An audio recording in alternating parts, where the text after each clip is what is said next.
ओम नमः शिवाय.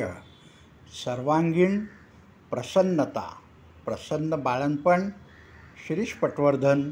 सविनय सादर 8 ऑगस्ट 2024.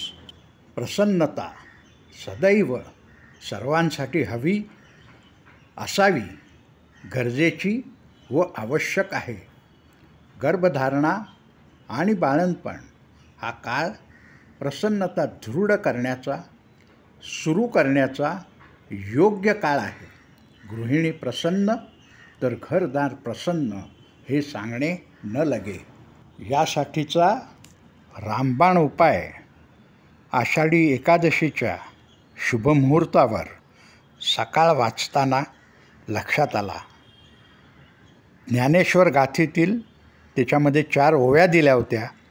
त्यातली एक ओवी मला खूप भावली आणि त्याचा मी प्रयोग गेले 10-15 दिवस सातत्याने करत आहे.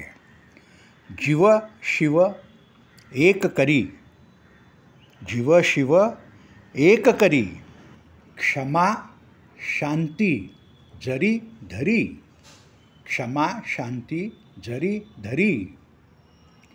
त्यापाशी नित्य, त्यापाशी नित्य श्रीहरी. प्रत्यक्ष प्रत्यक्ष आपण उभा असे. जीव शिव एक करी, क्षमा शांती जरी धरी. त्यापाशी नित्य श्रीहरी.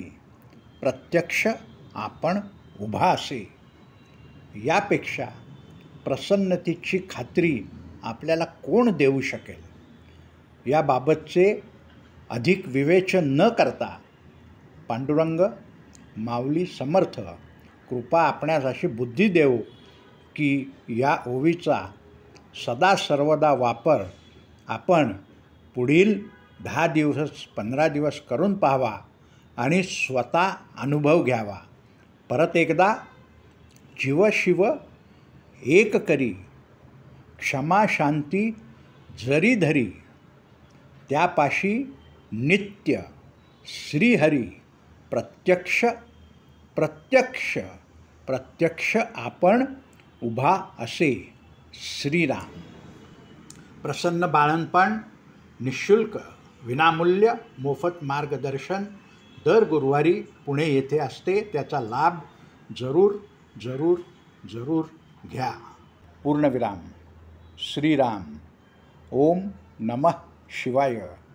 जय जय रघुवीर समर्थ.